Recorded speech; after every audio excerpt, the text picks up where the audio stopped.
ఎలుగెత్తి చాటేటువంటి గొప్ప అవకాశాన్ని ప్రతిపక్షాలు కోల్పోయినాయి. కానీ తెలంగాణ భారతీయ జనతా పార్టీ ఎంపీలుగా మేము 6 మంది ఎమ్మెల్యేలం, 2 కేంద్ర మంత్రులు, వాళ్ళు మంత్రులు కాబట్టి ఈసారి 6 మంది పార్లమెంట్ సభ్యులం. ఈ రాష్ట్రంలో 17 మంది ఎంపీలు ఉంటే దాదాపు సగం ఎంపీలను గెలిపించినటువంటి ప్రజలకి న్యాయం చేయాలని చెప్పి అన్ని మంత్రిత్వ శాఖలకు ఈసారి రిప్రజెంట్ చేసాం. అర్బన్ డెవలప్మెంట్ మినిస్టర్ దగ్గరికి, బాలాజీనగర్ డంప్ యార్డ్ గురించి కానీ, ఈ హైదరాబాద్ నగరంలో జరుగుతున్న metro second phase, first phase support చేసే సందర్భం కానీ, అదేవిధంగా ఈ రాష్ట్రంలో నేషనల్ హైవేస్ ఏదైతే కన్స్ట్రక్షన్ అవుతున్నాయో అవి వేగవంతంగా పూర్తి చేయడమే కాకుండా త్రిబుల్-ఆర్, ఈ హైదరాబాద్ త్రిబుల్-ఆర్ మణిహారం లాగా నిర్మించాల్సినటువంటి బాధ్యత తక్షణమే చేయాలని చెప్పి కూడా వారు చెప్పడం జరిగింది. ఇంకా ఎక్కడెక్కడైతే నేషనల్ హైవేస్కి డిమాండ్ వస్తున్నాయో అలాంటి అన్నీ కూడా చేయాలని చెప్పి మేము కోరినాం. అదేవిధంగా రైల్వే మంత్రి గారిని కూడా కలిసి ఒక 4 స్పెసిఫిక్ ప్రజలు ఎదుర్కొంటున్న సమస్య గురించి మాట్లాడినాం. రైళ్ళ వేగం పెరిగింది, రైళ్ళ ఫ్రీక్వెన్సీ పెరిగింది, కానీ ఇప్పటికి కూడా హైదరాబాద్, కలకత్తా, బొంబాయి లాంటి నగరాలకి అండర్ పాస్ లేకపోవడం వల్ల, ఫుట్ ఓవర్ బ్రిడ్జెస్ సరిగా లేకపోవడం వల్ల ప్రజలు ఇంకా పట్టాల మీదకి దాటిపోయి ప్రమాదాలకు గురై చనిపోతూ ఉన్నారు. కాబట్టి మళ్ళొకరు చెప్పే అక్కర్ లేకుండా ఎక్కడెక్కడైతే ప్రజలు దాటుతూ ఉన్నారో, మా దగ్గర బాల్నగర్ ఉంటుంది, బాల్నగర్ దగ్గర ఒక 1000 మంది పొద్దున పూట అటు దాటి ఇళ్లల్లో పనులు చేసుకొని, కంపెనీలలో పని చేసుకొని మళ్ళీ వాపసు వస్తారు. ఆ క్రమంలో అనేక మంది ప్రమాదానికి గురై చనిపోతున్నారు. నేను వారికి కోరినాం, సరే మీరు ఆర్యూబీల మీద, ఆర్ఓబీల మీద ఎంత దృష్టి పెడుతున్నారో పట్టణాలలో ఉండేటువంటి ఈ సమస్యల మీద కూడా మీరు దృష్టి పెట్టాలని చెప్పి వారు కోరినప్పుడు తక్షణమే స్పందించారు. ఇది మొదలు పెట్టాల్సిందే. పెద్ద పెద్ద లారీలు పోకపోవచ్చు, బస్సులు పోకపోవచ్చు, కానీ మనుషులు, స్కూటర్లు, ఆటోలు, కార్లు దాటడానికి కావాల్సిన ఎన్ని వందలు వీలైతే అన్ని వందలు మీరు ఓపెన్ చేయండి అని చెప్పినాం. 1 రూపాయి కూడా రాష్ట్ర ప్రభుత్వం ఇవ్వకుండా కేంద్ర ప్రభుత్వమే పూర్తి స్థాయిలో వీటికి ఖర్చు పెట్టాలని చెప్పుకోవడం జరిగింది. అంతేకాకుండా దేశవ్యాప్తంగా ఆర్యూబీలు నిర్మాణం చేసిన కాడ అక్కడక్కడ నీళ్ళు సరిగా పోక 2 ఫీట్లు 3 ఫీట్లు నీళ్ళు ఆగడం వల్ల కట్టిన ఆర్యూబీలు కూడా ఒక్కొక్కసారి వర్షాకాలం 2 నెలలు 3 నెలలు బంద్ అయిపోతున్నాయి. దాని మీద మేము స్టడీ చేసి వారికి ఇచ్చినప్పుడు వారు వెంటనే స్పందించి నిజమే ఇది దేశవ్యాప్తంగా సమస్య ఉంది, దేశవ్యాప్తంగా కూడా ఈ సమస్య పరిష్కారం చేస్తానని చెప్పిండు. అట్లనే ఇక్కడ గతంలో కేసీఆర్ చాలా అహంకారపూరితంగా మీరేందా నాకు ఇచ్చేది ఇండ్లు, నేను కట్టుకోనా, నాది డబుల్ బెడ్రూమ్ అని చెప్పి 5,04,000 రూపాయలు, 5,05,000 రూపాయలు రూరల్ ఏరియాకి, 7 లక్షల దాకా అర్బన్ ఏరియాకి ఇచ్చి ఇల్లు నిర్మాణం చేసుకున్నారని చెప్పిండు. అంటే కేసీఆర్ గారు 2016 తర్వాత ఎక్కడ కూడా 1 రూపాయి కేంద్ర ప్రభుత్వం ఇస్తానని కూడా డబ్బులు తెచ్చుకోలేదు. ఈ ప్రభుత్వం రేవంత్ రెడ్డి గారి సర్కార్ కోరుతుంది, కానీ దానికి సంబంధించిన ఫార్మేట్ కానీ ఇక్కడ ఒక ఇందిరమ్మ కమిటీలను ఇచ్చిన ఇళ్ళ కోసం, అంటే ఇందిరమ్మ కమిటీలే సెలక్షన్ చేస్తాడట, అలకేట్ చేస్తాడట, ఇందిరమ్మ బొమ్మనే వేస్తాడట తప్ప పైసలు కేంద్రానికి కావాలి.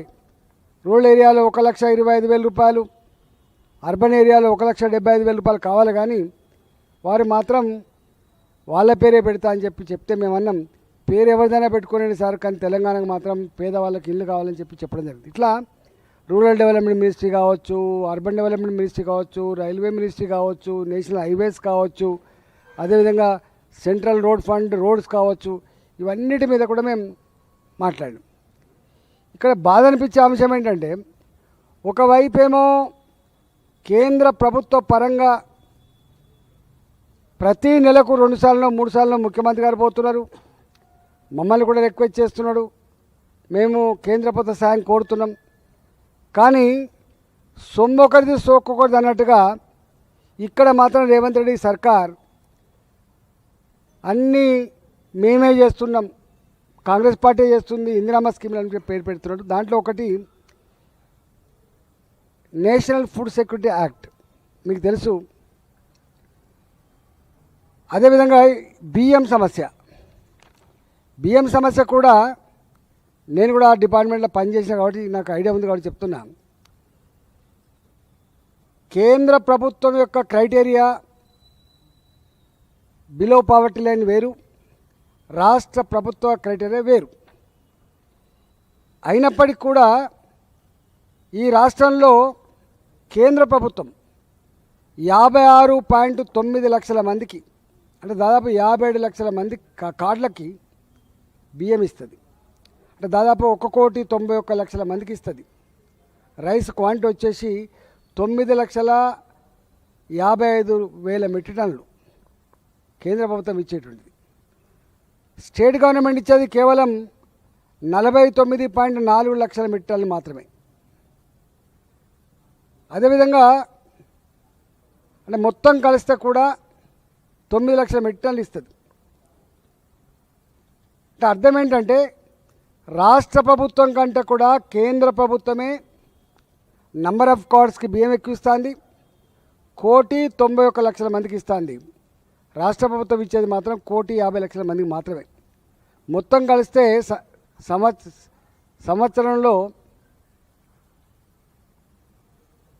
కేంద్ర రాష్ట్ర ప్రభుత్వాలు కలిసి ఇచ్చే బియ్యం 18.55 లక్షల మెట్రిక్ టన్నులు.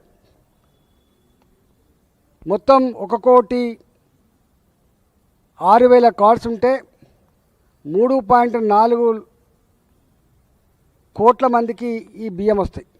ఈ ఇష్యూ ఏంటంటే కేంద్ర ప్రభుత్వమే, నరేంద్ర మోడీ గారి ప్రభుత్వమే బియ్యాన్ని రాష్ట్ర ప్రభుత్వానికి రూపాయి ఖర్చు లేకుండా ఉచితంగా ఇస్తూ ఉంటే కార్డు మాత్రం ఇవాళ రేవంత్ రెడ్డి గారి ఫోటోను ఉత్తమ్ కుమార్ గారి ఫోటో పెట్టిస్తారట. ఎక్కడి న్యాయం ఇది? మేము ఎప్పుడు అంటలే, మేము మోడీ గారి ఇంట్లోకెళ్ళి ఇస్తున్నారు, భారతీయ జనతా పార్టీ ఇంట్లోకెళ్ళి ఇస్తున్నారు మేము అనట్లే. రాష్ట్ర ప్రభుత్వం పైసలు ఖర్చు పెట్టినా, కేంద్ర ప్రభుత్వం డబ్బులు ఖర్చు పెట్టినా, ప్రజలు కట్టిన పనుల పైసలు అయినప్పటికీ కూడా సాంప్రదాయం ఏంటంటే ఇవో కేంద్ర ప్రభుత్వ నిధులతో ఈ రోడ్ వేసినామని, రాష్ట్ర ప్రభుత్వ నిధులతో ఈ రోడ్ వేసినామని చెప్పి పెట్టుకునేటువంటి సంస్కారం ఉంటుంది. కానీ ఇక్కడ రేవంత్ రెడ్డి ప్రభుత్వం మాత్రం మోడీ గారి ఫోటో లేకుండా, ఫుడ్ మినిస్టర్ అయినటువంటి ప్రహ్లాద్ జోషి గారి పేరు లేకుండా, తాత జాగీర్ లాగా ఇవాళ స్మార్ట్ కార్డు ఇస్తామని చెప్పి ఇప్పటికే 600 కోట్ల రూపాయలు ఈ కార్డ్స్ కోసం ఖర్చు పెట్టామని చెప్పి లెక్కలు చెప్పి ఇవాళ కార్డు జారీ చేసే ప్రయత్నం చేస్తున్నారు. రేపు ఈ ప్రభుత్వం పోతుంది, ఇంకో 2 ఏళ్ళైతే మళ్ళీ కొత్త ప్రభుత్వం వస్తుంది, ఎవరో మళ్ళీ వాళ్ళు కార్డు ఇస్తారా? ఈ కార్డ్స్ అనేటివి పర్మనెంట్గా ఉండేటువంటి కార్డ్స్ కాబట్టి ఇవాళ కార్డు లేకపోయినా కూడా బియ్యం ఇచ్చే విషయంలో ఎక్కడ కూడా గింతంత ఇబ్బంది లేకుండా బియ్యం పోతున్నాయి. కానీ కార్డు ఉండాల్సిన అక్కడ ఉన్నది. దాంట్లో భారత ప్రభుత్వ సహకారంతో, రాష్ట్ర ప్రభుత్వ సహకారంతో అమలవుతున్నటువంటి ఈ బియ్యం స్కీమ్ అని చెప్పి రాసి కార్డు ఇస్తే పర్మనెంట్గా ఉండే ఆస్కారం ఉంటుంది. ఇవాళ జరిగే నష్టం ఏమవుతుంది? ఒకవైపేమో సాయం చేస్తున్న మోడీ గారి ఫోటో కానీ, ప్రహ్లాద్ జోషి గారి ఫోటో కానీ, కేంద్ర ప్రభుత్వం యొక్క మాట కానీ లేకుండా నీ ఫోటో పెట్టుకొని, నీ మంత్రి గారి ఫోటో పెట్టుకొని, నీ రాష్ట్ర ప్రభుత్వం ఇచ్చినట్టుగా చేసుకొని ఇవాళ రేపు మళ్ళీ నీ ప్రభుత్వం మారిపోతే మళ్ళీ ఒక కార్డు ఇచ్చి మళ్ళీ 100 కోట్ల రూపాయలు ఖర్చు పెట్టేటువంటి పద్ధతి ఎందుకు అని చెప్పి నేను డిమాండ్ చేస్తున్నా. ఈ కార్డు కొట్టించే ముందు నేను చెప్పినట్టుగా కేంద్ర రాష్ట్ర ప్రభుత్వాలు ఇస్తున్నట్టుగా మీరు ఫోటోలు లేకుండా ముద్రించిస్తే పర్మనెంట్గా ఉండేటువంటి ఆస్కారం ఉందని చెప్పి మేము డిమాండ్ చేస్తున్నాం.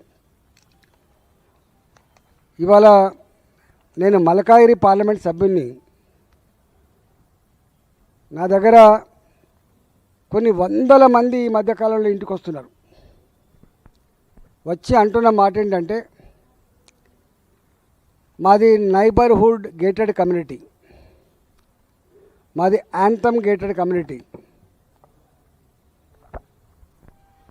మాది ఈ కాలనీ, మాది ఆ కాలనీ, మాది ఈ అపార్ట్మెంటు, మా ఆ అపార్ట్మెంట్ అని చెప్పి 20 ఏళ్ళ క్రితం 30 ఏళ్ళ క్రితం ఏ అపార్ట్మెంట్ అయితే కట్టుకున్నారో, ఏ గేటెడ్ కమ్యూనిటీ కట్టుకొని ఇళ్ళల్లో ఉంటున్నారో, ఏ కాలనీలు అయితే వెలిసినాయో అన్ని పర్మిషన్ తోటి కట్టుకొని లోన్లు కూడా తెచ్చుకొని ఉన్నాయి. ఇవాళ 22A కింద పెడుతున్నారు.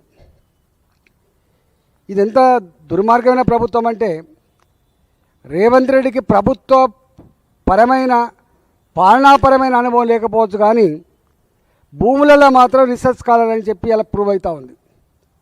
తెలంగాణ యావత్ ప్రజానికానికి ఆ మాటల గాడితోటి మోసపోయి ఉన్నారని చెప్పి అలా మదన పడుతూ ఉన్నారు.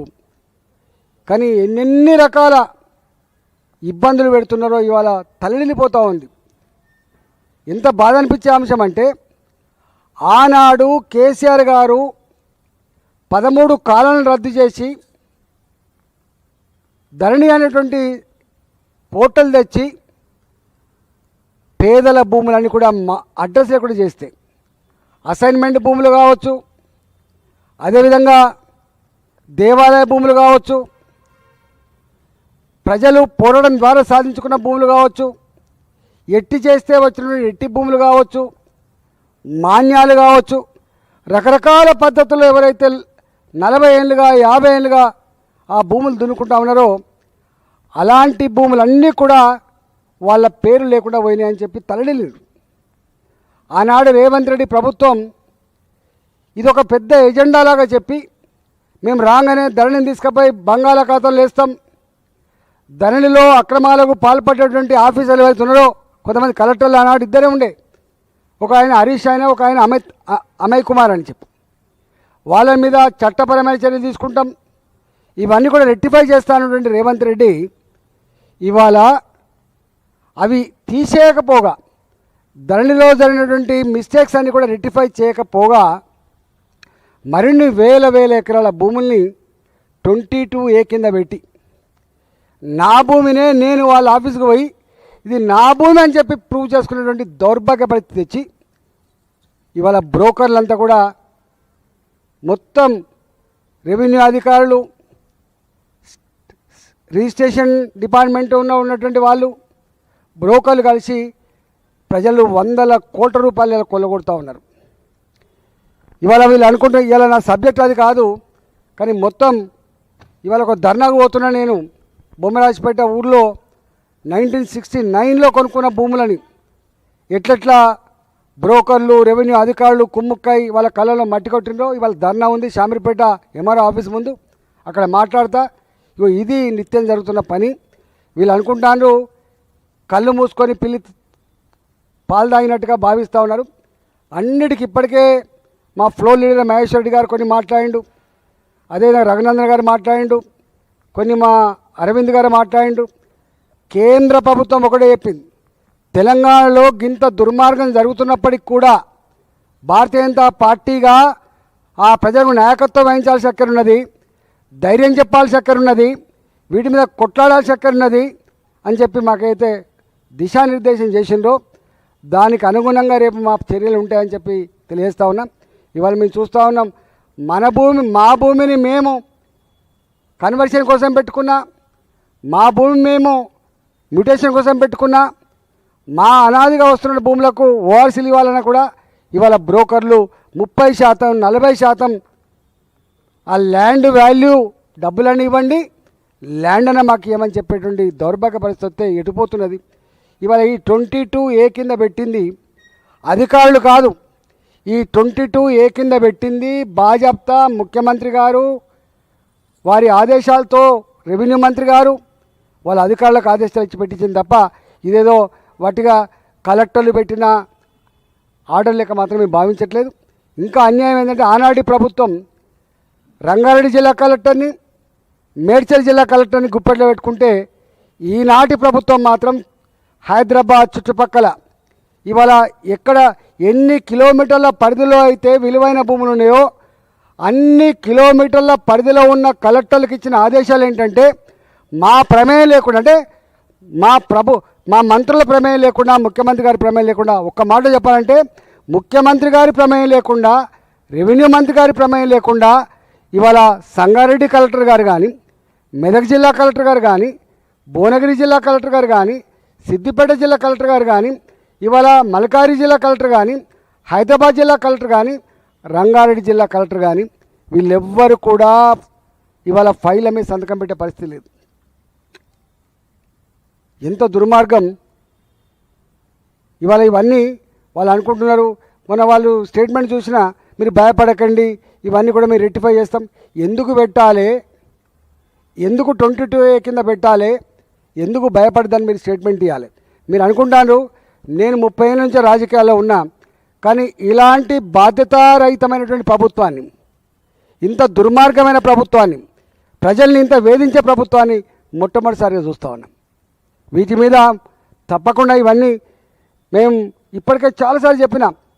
కూకడపల్లిలో ఫినిక్స్ కంపెనీ నా ఎన్నికలప్పుడు 2021లో 2005లో ఆనాటి రాజశేఖర ప్రభుత్వం కొంచెమంత ఏలు పెడితే దాన్ని ఫినిక్స్ కంపెనీ వాడు ఇవాళ కేసీఆర్ ప్రభుత్వంలో వేల కోట్ల రూపాయల విలువైన భూములు ఇలా హానర్ హోమ్స్ పేరిట కడుతున్నారు. మీరు చూడండి. దాని మీద పూర్తి స్థాయిలో వాళ్ళు అనుకుంటున్నారు ఏం చేస్తారు, గిట్నే మాట్లాడతారు.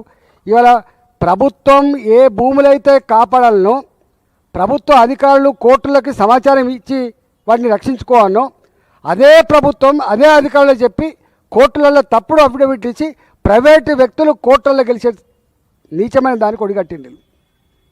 ఇవాళ వేల కోట్లు, దాదాపు నాకు తెలిసి అది ఒక 300 ఎకరాల భూమి, 50 కోట్ల ఎకరం ఉంది, 15,000 కోట్ల రూపాయల విలువైన భూమి.